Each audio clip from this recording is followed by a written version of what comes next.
When the Moon Cried. It's an old story. It's a long story. Very long.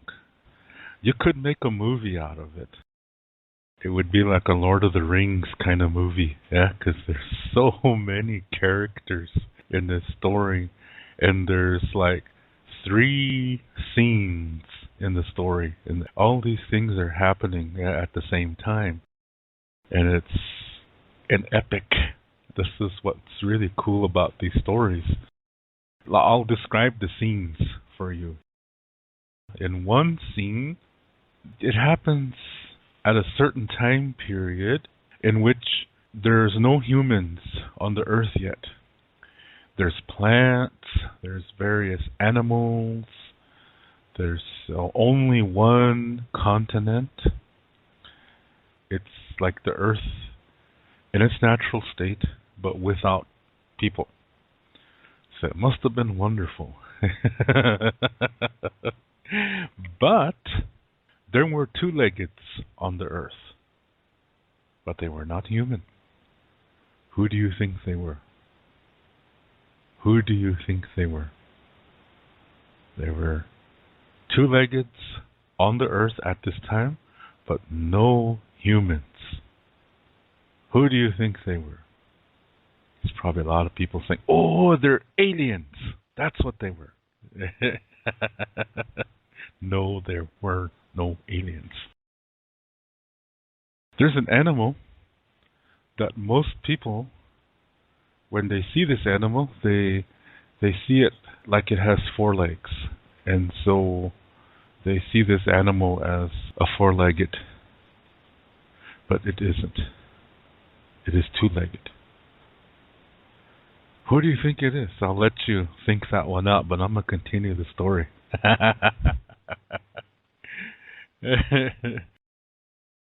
It's one of the animals that lives in the forest. When you see it, you think it's walking on 4 legs, but actually it's considered 2-legged. And it represents wisdom. So they were here, but the humans weren't here yet. There wasn't even such a thing as a human at all. But there were people living under the earth, and they were called Pte Oyate. A lot of people think that Pte Oyate means the Buffalo Nation. No, it doesn't. Buffalo is Ptechchaka. Now, some people make mistakes here too. They think that the word for buffalo is Tatranka. No, it's not. Tatranka is a buffalo bull. It's a male buffalo adult bull. So Tatranka does not mean buffalo in general. It's talking about the bull. It's just the bulls. But the word for buffalo is Ptechchaka. So when you want to say Buffalo Nation, you say Ptechchaka Oyate. Pte Oyate is something different. And humans are called Ikje Oyate. Now, humans and buffalo evolve from the Pte Oyate. There's another story in which one group comes on the earth first, and they turn into humans. So they're called Ikje Oyate. Then they get into a predicament in which they almost become extinct. And they're saved by the second group that comes out. The rest of them come out. And that group, when they come out on the surface of the earth, they turn into buffalo. So they're called Ptechchaka Oyate. This is why we consider the buffaloes as our closest relatives, because we both evolve from the same being called Pte Oyate.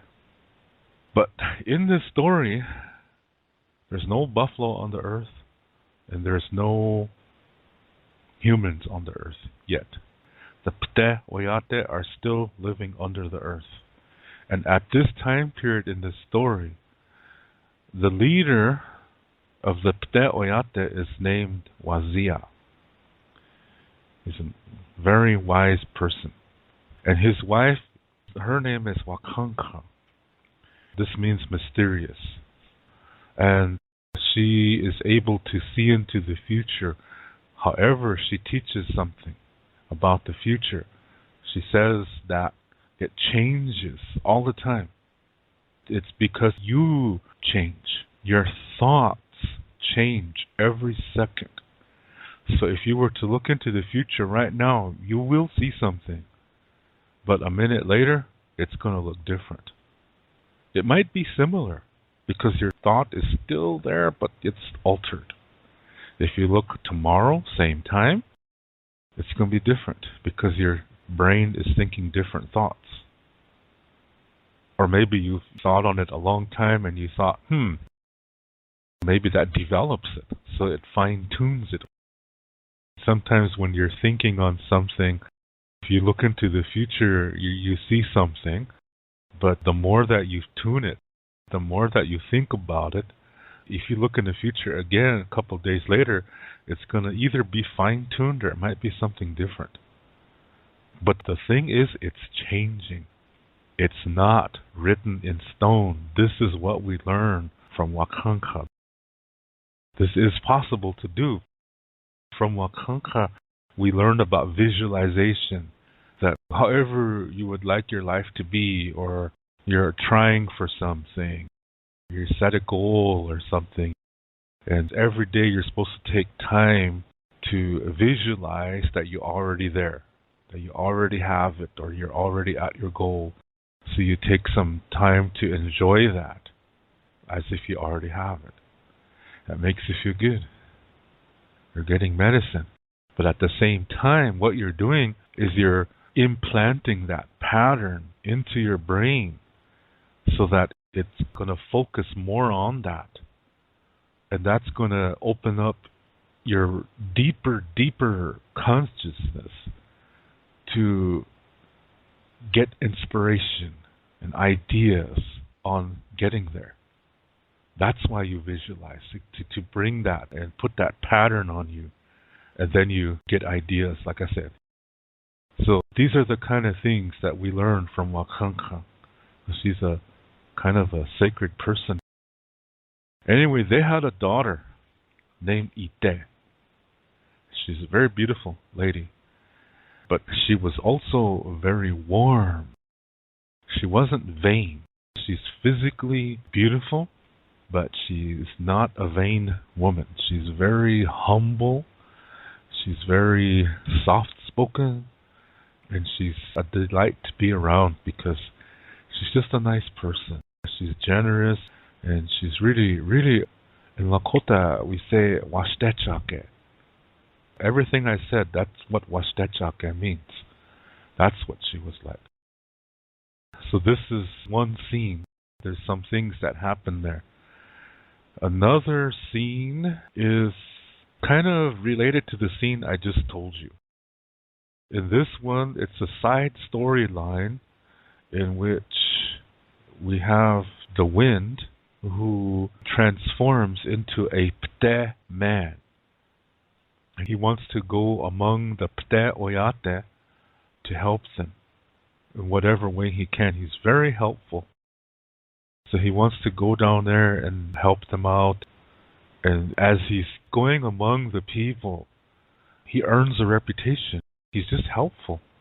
He's very warm, he's very kind, he's humble, he's generous, and he's always helping, especially old people. He helps them with things and stuff like that. Also, he earns their trust because of the way he is and the way he lives and his service to the people. He earns their trust. And so they call him Kola. This is where that word comes from. And then later on, as Lakota language comes on the earth, the word Kola means best friend. But only men say this word. Only men say Kola. Women are not supposed to say that word. For women, it's mashke. This is the friend that you trust with your life. The friend that you will die for. And they will die for you too if they have to. They trust you with their life. That's for men, kola, and for women, mashke. Today, a lot of people think that kola is all your friends who are boys and that mashke is all your friends who are girls. That's wrong. That is 1,000,000,000% false. For one thing, only males say kola to their male best friend, and only women say mashke to their female best friend. If you have a best friend that's the other gender, you call them brother or sister depending on what they are. But for same gender, guys say kola to their male best friends, and girls say mashke to their female best friends. Now, I said that 3 times now. So try to remember. People on the internet really get this wrong. One time, one of the, I think it was the Cheyenne River Sioux Tribe forum, some girl wrote in there, "How to all my kolas and mashkes," she said, as if Lakota has the plural S. And she got that totally wrong. And for the first violation she made was women don't say how. Only men say how. Women say huh. There's a difference. And I just explained to you what kola and mashke means. And mashke is another woman who has earned your trust. And you've earned her trust. So that's not every female. Same thing with guys. Kola was used for guys who earned each other's trust. And later on, warrior societies use that. When you're in the same warrior society, you call each other kola because you trust each other with your lives. And women who are in the same women's societies called each other mashke because they trust each other too. Because there's different women's societies just like there's different men's societies. So I have to really explain that because a lot of people make that mistake today. Anyway, so his name was Kola. The wind transformed into a Pteh man, and he went among the Pteh Oyate under the earth, and he helped people so much that he earned all their trust. They really loved him because of the kind of person he was. And so, see, it's how you live your life. The wind is not Lakota. The wind is the wind. And as a Pteh person, there was no races. They were just Pteh Oyate. They weren't even human yet. Pteh Oyate are human in form, but they're not human. And they're not animals either. They're something different. See, here is that 3 different perspectives thing. That it's not either this or that. It's this, that, and the other. So he earns their trust and they give him this name Kola. Like I said, he is an honorable man. An honorable Pteh Wichasha. Pteh man. Okay, so that's a side adventure that's related to the story. There's a whole bunch of adventures that he goes through. And then he meets Ite. Yeah? That's where these 2 stories combine. And they fall in love. Because like attracts like. See, that Lakota Star Knowledge concept? Like attracts like. They're just like each other. So they attracted each other. It's a beautiful, beautiful thing that happened. And they get married. And she has 4 sons for him. And she's pregnant with a 5th child inside of her womb. So that's where those 2 stories meet up with each other. Now let's go to the 3rd mini story. In this one, the Wakatanka. The Wakatanka is an organization. It's not God. A lot of people think today that Wakatanka means God. Today you hear Lakota people, when they say their prayers, they say, "Oh, Tunkashila Wakatanka," and they go on and on and on. Or they'll say, "May Tunkashila bless you. May Wakatanka bless you." They'll say things like that. We never said those things. That just started in the 1900s when Indians were becoming Christianized on the reservation. It was actually the priest who changed the words to define Christian ideas. That's another story. In the beginning of the reservation, we couldn't leave, and we were not allowed to hunt for our foods or vegetables. Yeah, hunting vegetables. I mean, gathering vegetables. I'm going to go hunt a turnip. That's what we say. It's serious, eh? We're going Timsila hunting. Seriously. Because they're hard to find. It's a turnip. Timsila is a wild turnip. And we weren't even allowed to eat our own foods. We had to eat whatever the government gave us. And because of that, we became physically weak and sick. And we developed diabetes, high blood pressure, and heart disease. I'm talking from the late 1800s to the early 1900s. This is the beginning of the reservation. As I said, they couldn't leave.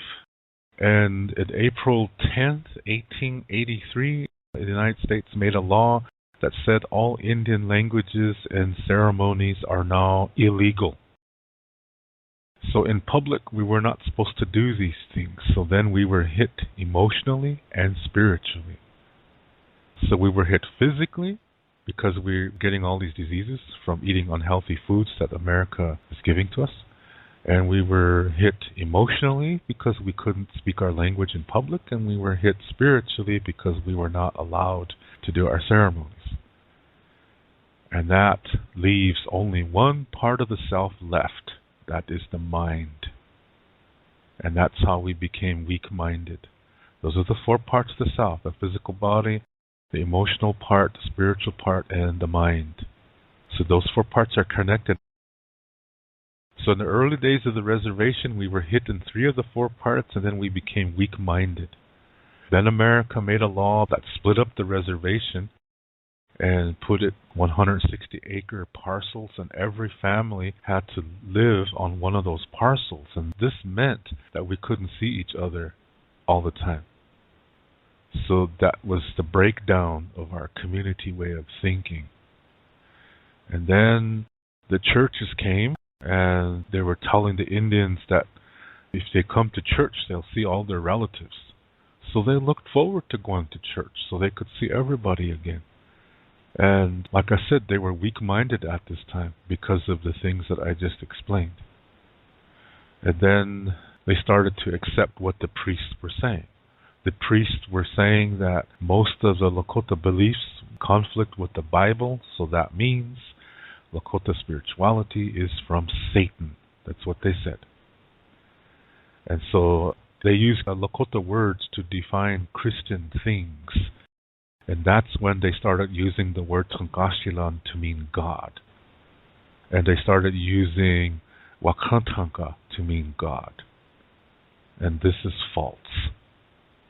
This is false. Tangasila, it has three definitions. One is it's a certain kind of helper spirit. The second definition is it's a grandfather. And the third definition is the President of the United States.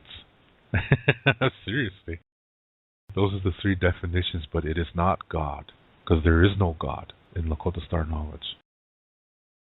So Wakantanka's organization, in fact, there's more than one Wakantanka. And it's not about which one is better or which one is the good one. They just work differently. That's why they have different organizations, but they all have the same goal. This shows you that we're not dogmatic. But sometimes there's several ways to achieve the same thing. So we don't have that, oh, it must only be this way. That's dogma. We don't have that in our way.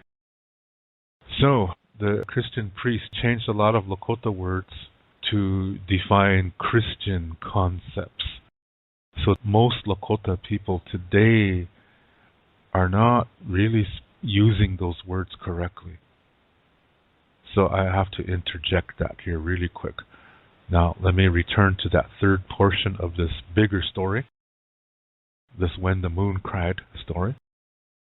In this third segment, We have members of the Wakantanka that meet on certain places on the earth, and they discuss certain things concerning creation, concerning the earth, the moon, the sun, things like that. They have all these different sacred matters that they discuss, and they have certain songs and certain types of discussions. That's why they meet. Every time they meet, they come in and they discuss things, and then after everyone is there, the counselor comes in. The counselor is not a member of the Wakantanka, but he is their counselor. His name is Ksa. Ksa has a funny appearance. He walks funny. He looks kind of funny, and so the people would laugh. Another thing to remember is that this is the beginning of this earth. So a lot of these members are young. They're still developing too.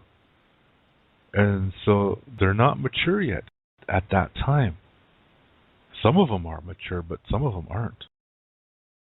But after a while, they settle down, they apologize, and they say, "Oh, we don't mean to hurt you, and if your feelings were hurt, we're really sorry." They always apologize afterwards, but he just looks funny. He's just a funny-looking guy. So that's why they laugh.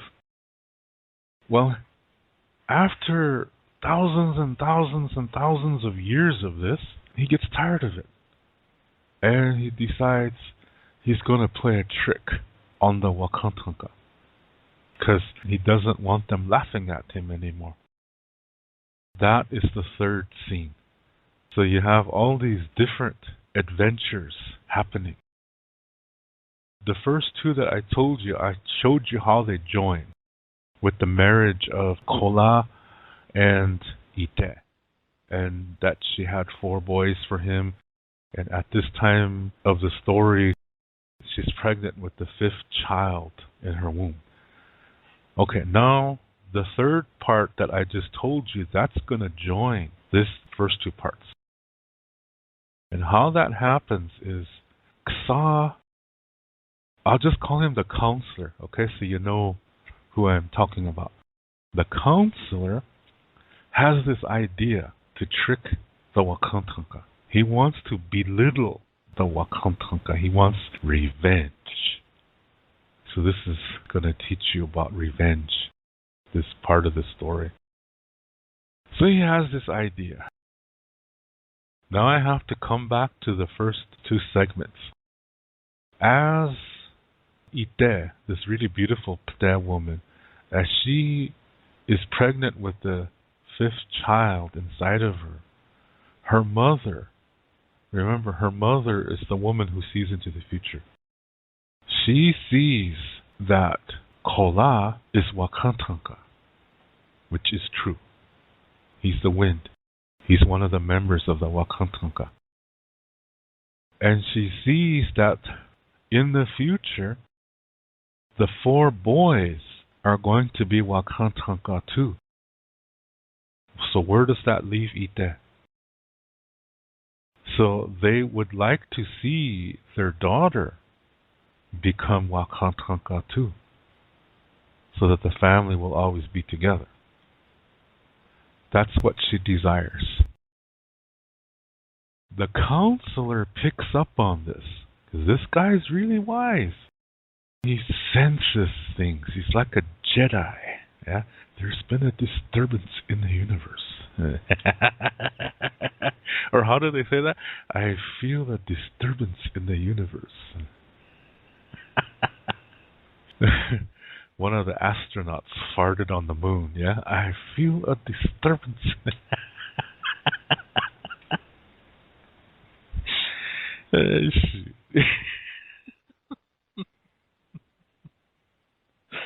Off guy. Anyway, Ksa is kind of like that. Yeah? Like I said, he's known for his wisdom. I should say the counselor. The counselor. He senses things, yeah? He's like a Jedi. He senses things. And so he sensed this about Wakanka, the woman who sees into the future. He senses her concern. So he says, now I can weave my tale of revenge. I'm giving a big clue here. So he comes to have a meeting with Wakanka. They meet, and then he says to her, I feel your concern. He says, yes, it's true that Kola is Wakantanka, and that in the future, those 4 boys are going to be Wakantanka too. So I feel your concern that you would like to see Ite, the boy's mother, to also be Wakantanka. And he said, I can help you. I have an idea. I have a potion here. Have her drink this every day. And every day she's going to get even more beautiful than she already is. Then at the next Wakantanka meeting, he said, I'm going to present her to the Wakantanka people. And they're going to really like her. And they're really going to like looking at her. And they're not going to want her to go away. So then they will make her Wakantanka. So now the whole family will be Wakantanka. So Wakanka, the woman who sees in the future, she says, okay, I'll talk this over with my husband, and then we'll meet again. So he says, okay. So she discusses this with her husband, Wazia. Remember, he is the leader of the Pte Oyate under the earth. He doesn't want to do it at first. I don't know. This is not right to deceive anybody. And to deceive the Wakantanka. These are the creators. And who are we to deceive them? This is not our battle. But then Wakanka comes back with the counter-argument, but if we don't do anything, this family is going to be broken up. Ite will be alone. And she won't be able to be a mother to her children. So they have a dilemma. So the father, Wazia, reluctantly agrees to this plan. So they meet with Ksa, the counselor. He gives them the potion, and they secretly put it in the drink of Ite. It has no taste. So she doesn't realize that, but the people are noticing that she's getting more beautiful as time happens. And she doesn't understand it either.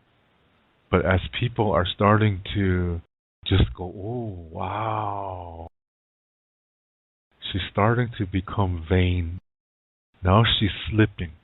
She's changing from a healthy woman to an unhealthy woman. She's starting to become vain and superficial, pretentious, little bit of arrogance starting to come in to her personality. She thinks she's too good for everybody. Then the time comes. Now the Wakantanka are meeting, so the counselor announces when the meeting is going to happen. The leader of the Wakantanka, his name is Shkan.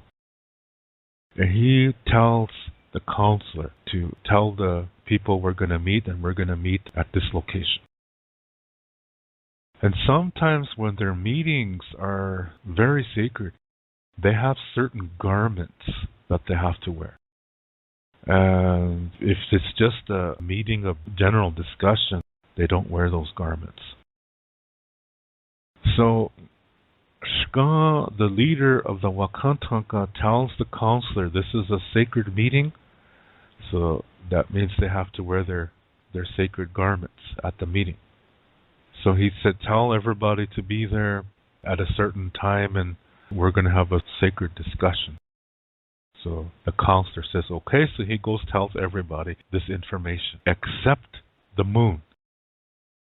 He tells the moon a different instruction. He tells the moon, yeah, we're meeting at this location, and it's going to start at a certain time, but he gives her a different time than the others. And then he tells the moon, this is not a sacred meeting. And up to this point, see, the counselor is known for his wisdom. So the moon, who's female, she did not doubt the counselor. She believed him. So she said, okay, I'll be there. So now the meeting starts. And everybody's there except the moon. And Shkun comes in last. He's the leader. The leader comes in last. He's not there yet. So the counselor comes and he gets Ite, the daughter of Wakanka. This is that Pte woman, that really pretty Pte woman that has now become vain. But she's incredibly physically beautiful. So he comes to get her and he takes her to the meeting. And when he brings her in, he gives her a special clothes to wear. So when he's bringing her in, the male members of the Wakantanka, suddenly they're like, wow, they can't take their eyes off of her. And the son, he wants to have sex with her right away. He's really, really lusting after Ite. The thing is, that's a problem, because the son, at that time, the Star Knowledge story says the sun traveled with the moon. And what this means is they were married. That the sun and the moon are married to each other, and that the moon traveled with the sun. And what that means is that at one time, the moon, her rotation was around the sun. So that's how that was at that time period. Okay. The moon's position is next to her husband. Whenever they meet, the sun and moon sit beside each other. So her sitting place, the moon's sitting place is beside the sun. And remember, the moon is not there yet. She thinks she's coming on time, but she's actually coming late. And she's not wearing her special garments.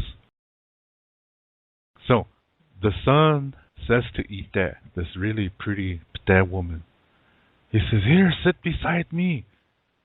And so he puts this Ite in the moon's place in their circle. So there's another woman there.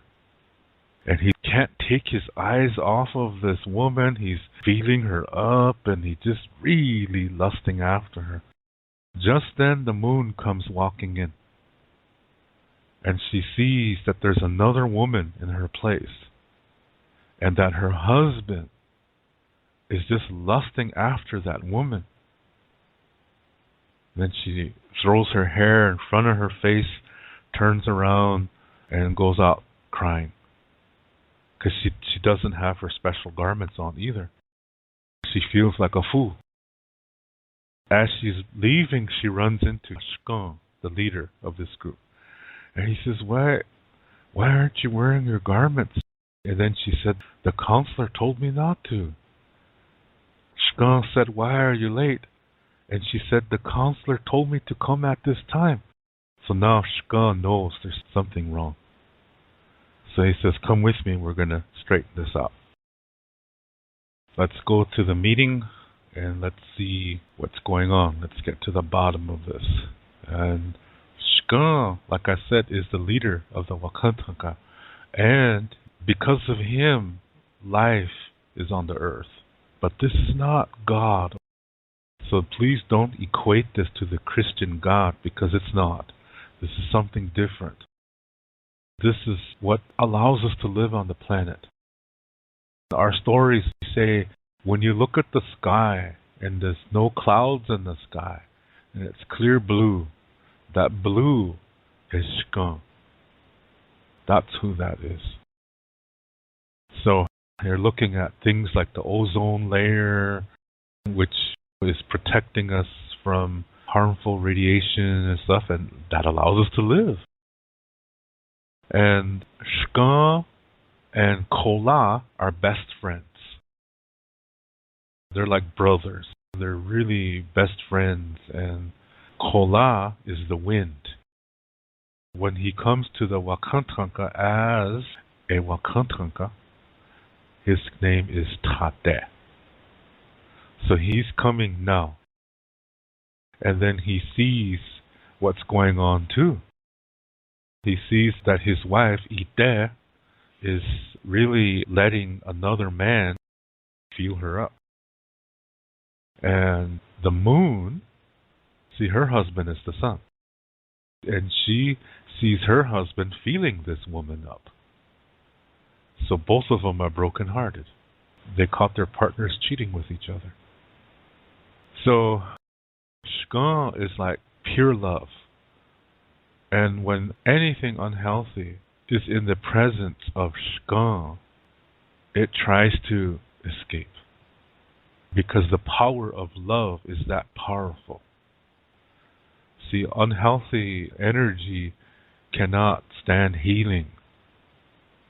So then right away everybody at the meeting can't just run away, because that part of them being Wakantanka means that if there's a meeting they have to stay. So Shkan is asking them, what's going on here? Why is this Pte woman sitting in the seat of a Wakantanka? She is not Wakantanka. Why is she here? Why was she allowed in this meeting area to begin with?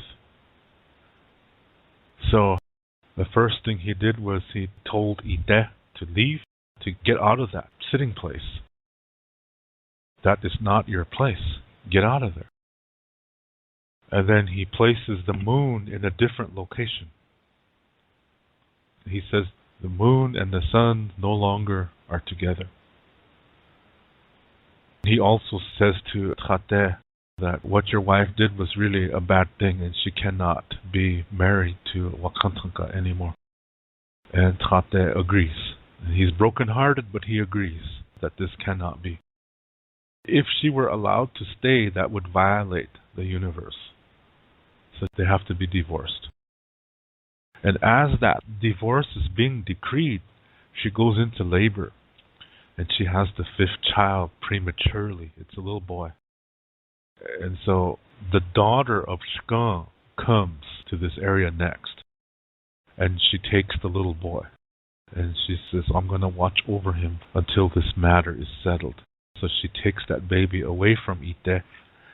And Ite is all freaking out because now she realizes everything that she did was wrong. And once she started drinking that potion, now she's feeling guilt. And she's trying to apologize, but Shkan says it's too late. You went too far. You went too far.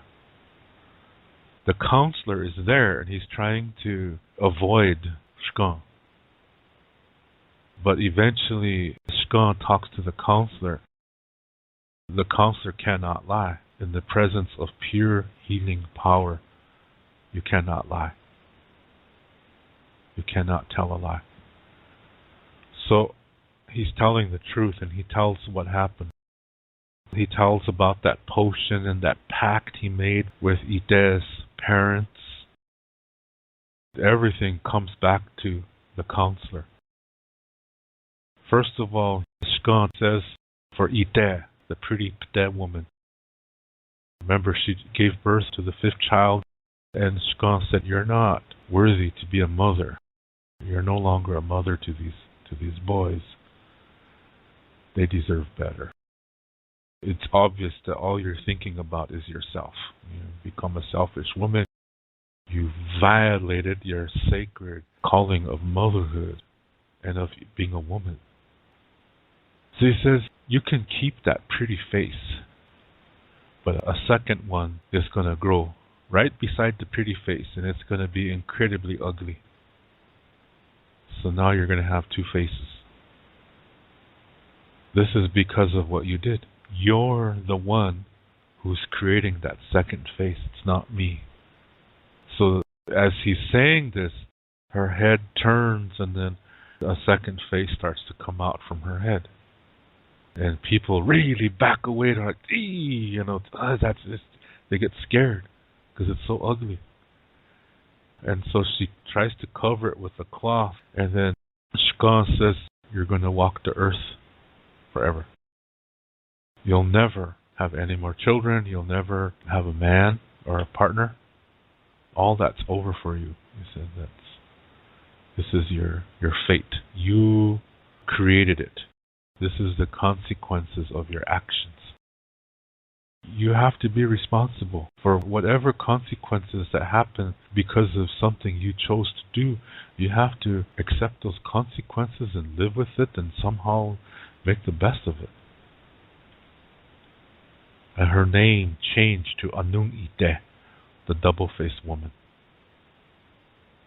And then when he said to the sun, you're no longer married to your wife, something happened to the sun.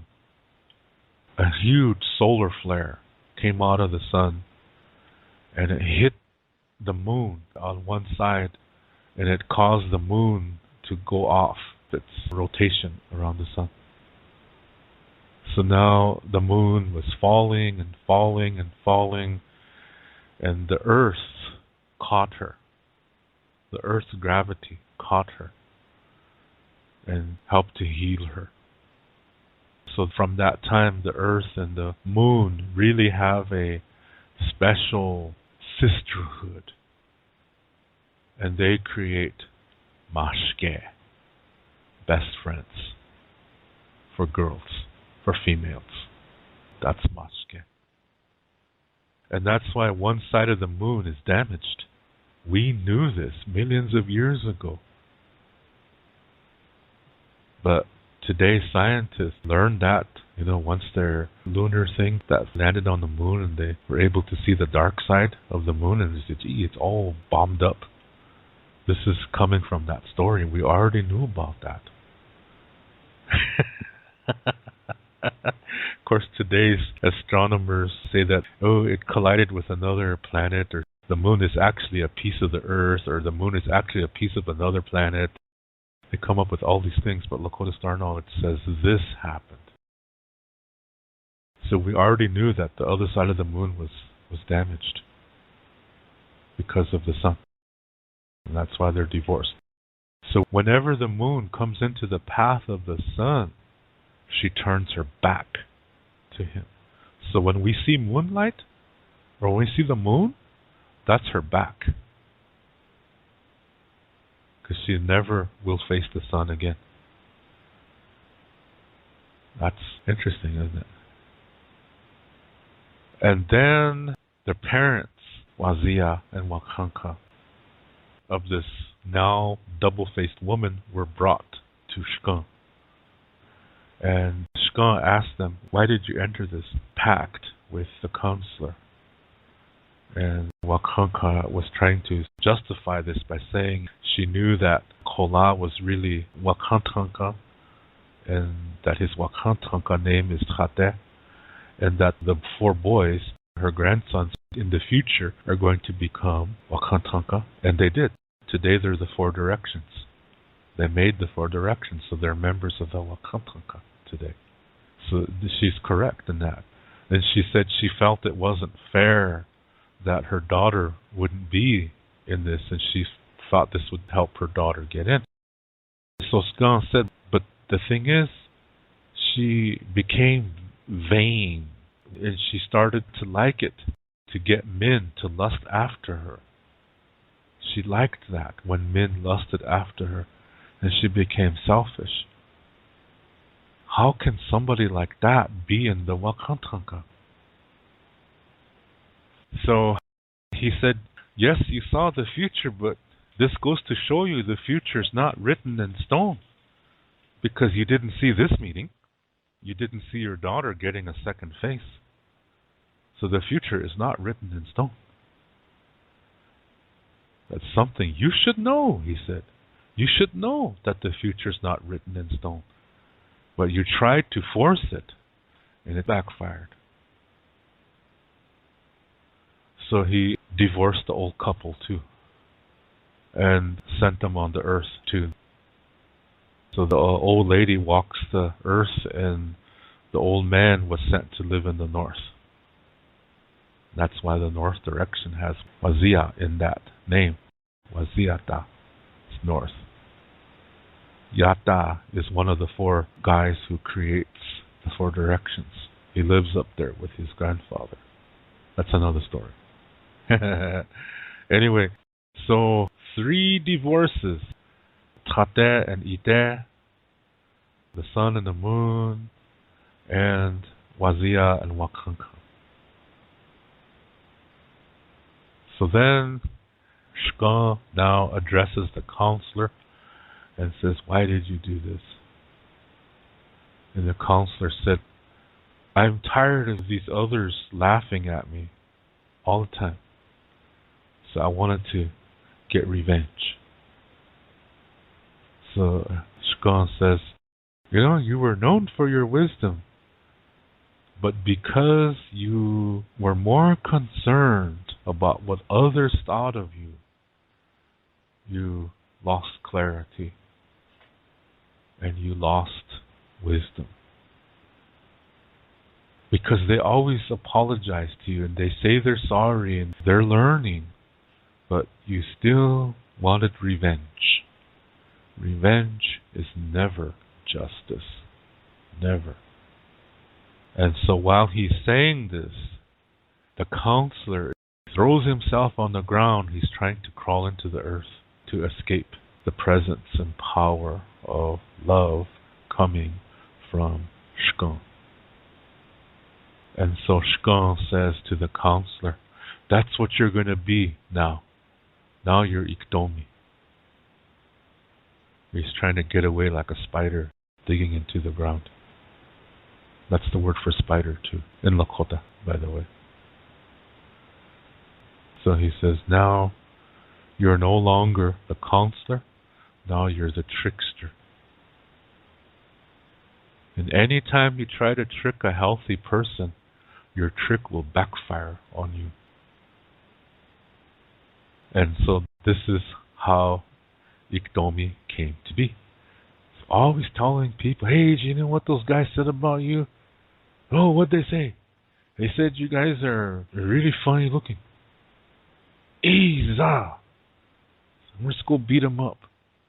So he goes to the other group and he said, did you hear what them guys said about you? But they think you guys are really dumb. The next thing you know, they listen to him. They think he's telling the truth. And so he gets people to attack each other. He's trying to trick everybody. That's his pattern now. But if you're a healthy person and you look at what he does, you see something under there. What he's really doing is he's trying to teach you about duality. If you can figure that out, you see that Iktomi is actually a teacher. But it's a real difficult one. So that's what happened from the story. When the moon cried. Now, don't say that just because these guys did some selfish things that they're bad. Because in Lakota Star Knowledge, there is no good versus evil. They were not bad people. They made bad choices, but that does not make them bad. Because there's going to be other stories that happen later where they do really incredible things and that we learn from them. From these incredible things, we learn sacred teachings. So they made a mistake, but it wasn't the end of the world. Shkan never said, oh, now you're evil and you're going to hell. He never said that because that doesn't exist. No, they changed later. Wakanka, the mother of Ite, the grandmother of those boys that make the four directions, that lady gave us our medicine wheel. They made a mistake, but then later on they end up doing really good things for the people. So, never call somebody bad when they make a mistake. You just hope that they learn from it, like these guys did. Later on, Anung Ite and some of these people are going to be a part of another Wakantanka organization. So see, they evolve. But it's not good versus evil. Always keep that in mind. That's one thing you can learn from the story, is that when somebody makes a mistake, don't call them bad. We all make mistakes. That's a part of our learning process. But it's our responsibility to learn from it and make the best of it, and from that comes wisdom. And that's what happens to these Wakantanka people too. And these other people like Anung Ite and Wakanka and Wazia and Ikdomi, from them we get teachings too. So they evolve. Those guys are going to be a part of the second Wakantanka. And remember, it's not about good versus evil or which one is better. They just work differently. They just accomplish it in different ways. Okay, so when the moon separated from the sun and started revolving around the earth, this created the women's cycle and also the men's cycle. This is really, really important here. Also, because the moon did not do anything unhealthy, womankind, in honor of the moon, receive 3 gifts in their bodies. So now womankind, at that time in the story, rise above men. At that time, there was no balance between men and women. Because at that time, women received 3 more developments. See, as humans, we all have 4 stages of development. But after the story, women receive 3 more. And that's what put us out of balance. But later, as time goes on, see, the sun learns from this too. He learns from this experience, and then he's evolving. Men are given 3 ceremonies to balance out the 3 extra developments that women receive. Which means there are 3 ceremonies women are not supposed to be doing, because they have something similar that happens inside their bodies.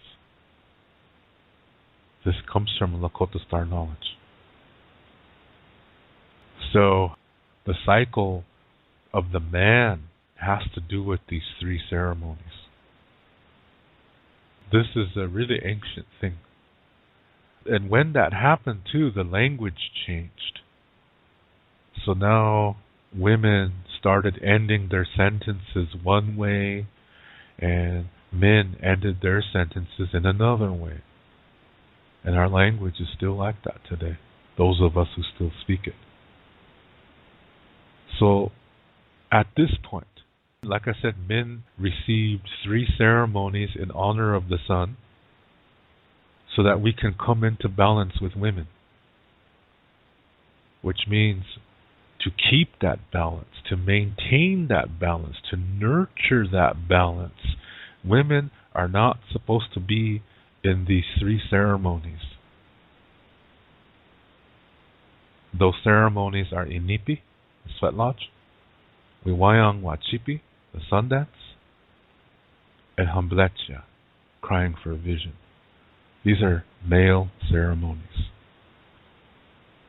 Now, those of you who have any knowledge of how things are today, you know that these are being violated grossly today.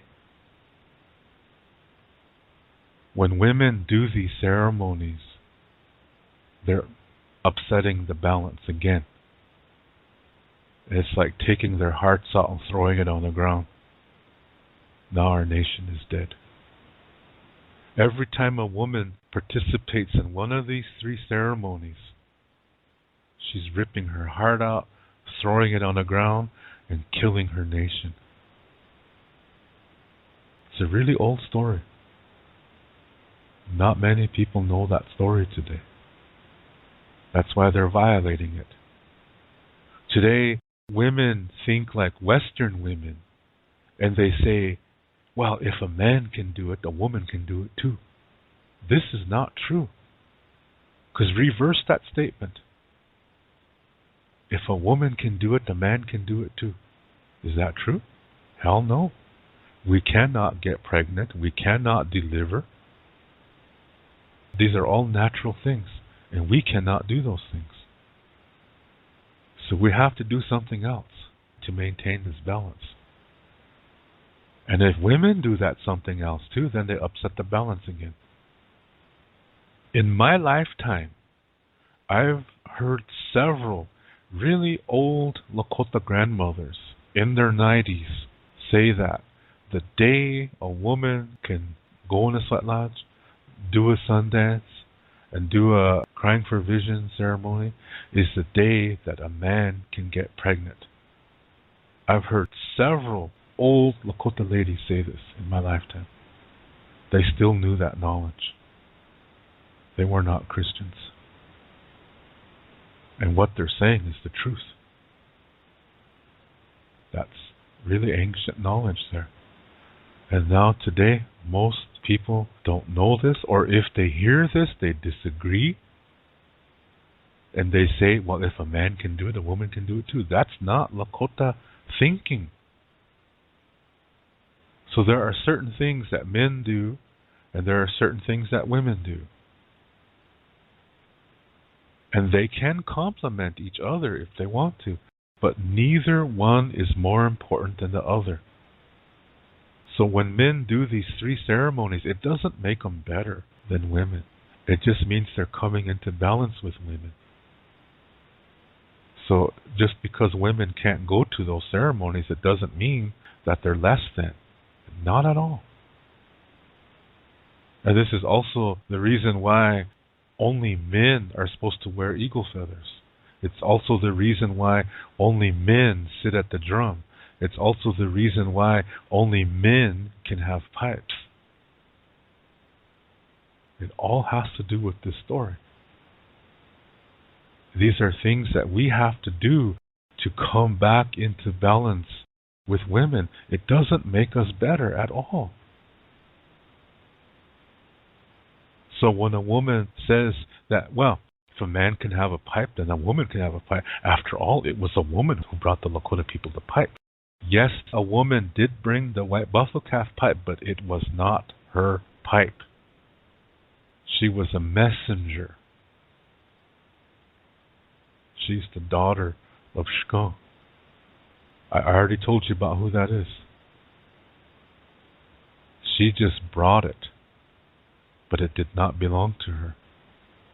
When she addressed the Itazipco-Lakota people who received this pipe, she says, my father heard you.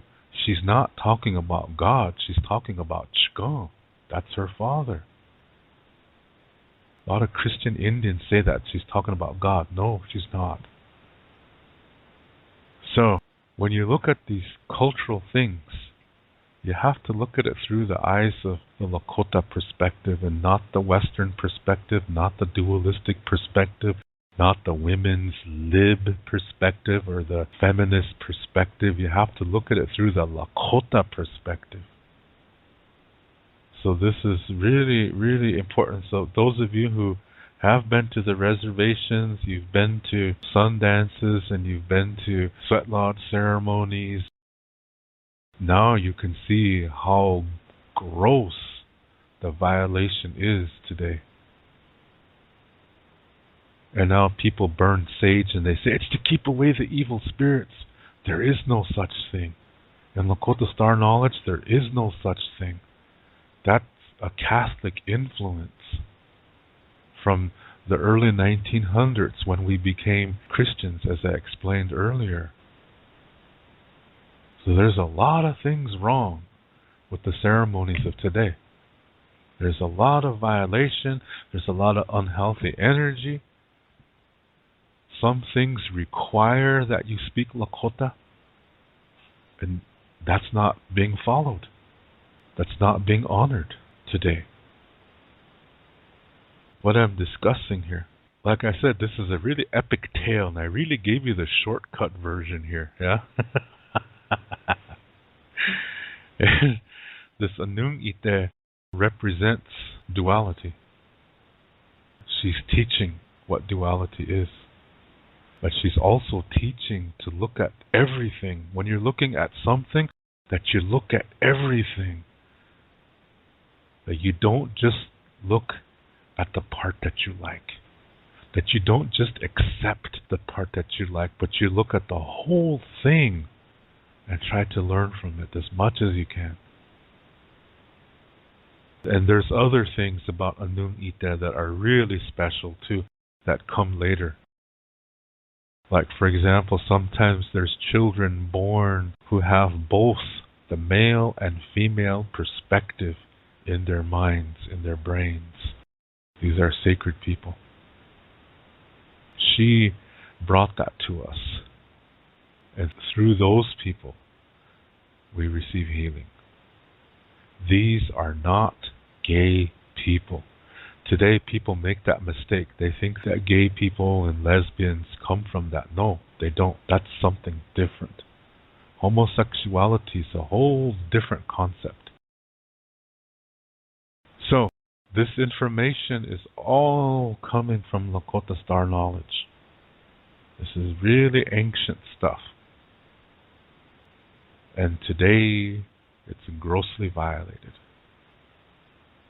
That's sad. Like I said, concerning when we were put on reservations and how we became Christian, and the priests were saying that Lakota Star Knowledge is from Satan. The story that I just told you, the priest said this comes from Satan. I think it's beautiful, because you get a lot of beautiful things from that. Women got 3 gifts, 3 developments that happen in their bodies. And for men to come into balance with that, we get 3 ceremonies, and that healing comes from there. It's all to keep the people together. And it teaches that the cycle of a man and the cycle of a woman are just 2 different cycles, that neither one is better than the other, that neither one is more important. They're both important. This is why ancient Lakota society was not matriarchal, and it was not patriarchal either. It was something different. See, there's that at least 3 perspectives to everything concept appearing. This is coming from Lakota Star Knowledge. This is coming from the ancestors, and I'm only their representative. This is their voice. And I think we really need that in these times. I invite you to come visit my website at wolakota7.com. You can see the address on the screen. And here you can learn about the books that I've written, and also some of the services that I offer. For example, spiritual consultation and Lakota language lessons. And you can see the books that I wrote, and one of them, called Keya Mato Stonehearts, I wrote with my wife. And if you would like to order these books or order any of my services, you can see all the information on the screen. And for more questions, please write to me at the email address that you see at the bottom right of the screen. Oh, Vila Pila Maelo. Thank you very much.